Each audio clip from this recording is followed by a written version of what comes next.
पवन तनय संकट हरन मंगल मूर्ति रूप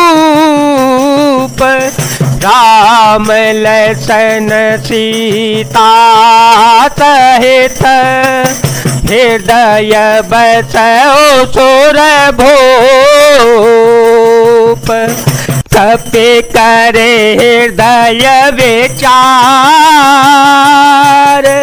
दीन मुद्रिका डारे तव जनु अशोक अंगार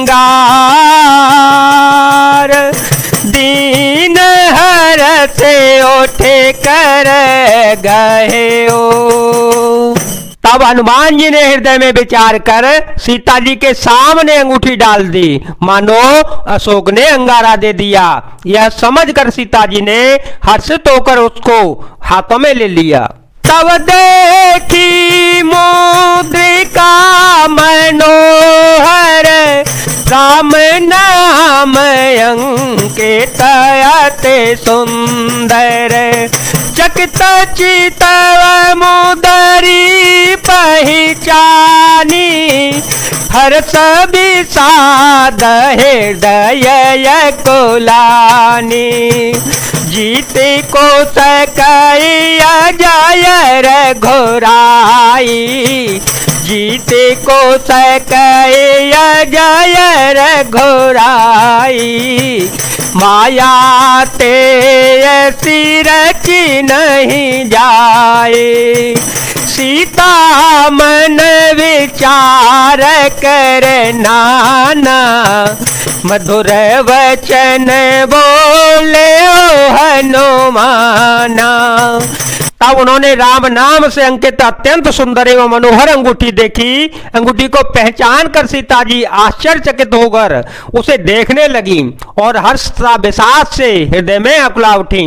वे सोचने लगी, श्री रघुनाथ जी तो सर्वथा अजेय है, उन्हें कौन जीत सकता है, और माया से, ऐसी माया के उपादान से सर्वथा सहित रहित दिव्य चिन्मय अंगूठी बनाई नहीं जा सकती।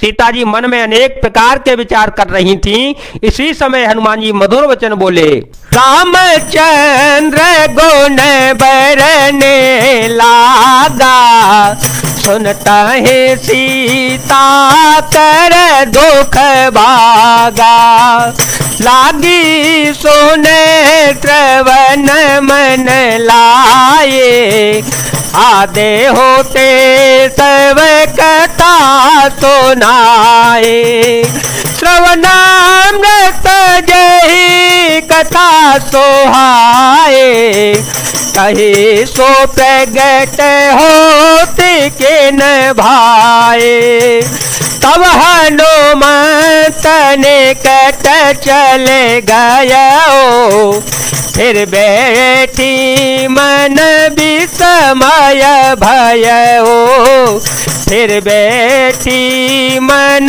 विस्मय भयो। वे श्री रामचंद्र जी के गुणों का वर्णन करने लगे जिनके सुनते ही सीता जी का दुख भाग गया।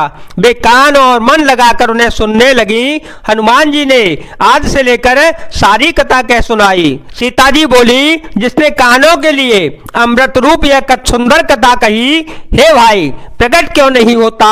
तब हनुमान जी पास चले गए। उन्हें देखकर सीता जी फिर मुख फेर कर बैठ गई। उनके मन में आश्चर्य हुआ, राम दूत में माँ तो जान के सत्य शपथ करुणा निधान की यह मुदिका माँ तुम्हें आने देने राम तुम कह सहदाने नरबान रही संग कहो कैसे कही कथा भई संगत जैसे कही कथा भई संगत जैसे। हनुमान जी ने कहा, हे माता जानकी, मैं श्री राम जी का दूत हूँ, करुणा निधान की सच्ची शपथ करता हूँ, मैं माता यह अंगूठी में ही लाया हूँ। श्री राम जी ने मुझे आपके लिए शहीदानी निशानी या पहचानी दी है। सीता जी ने पूछा, नर और बानर का संग कहो कैसे हुआ? तब हनुमान जी ने जैसे संग हुआ था वह सब कथा कह सुनाई।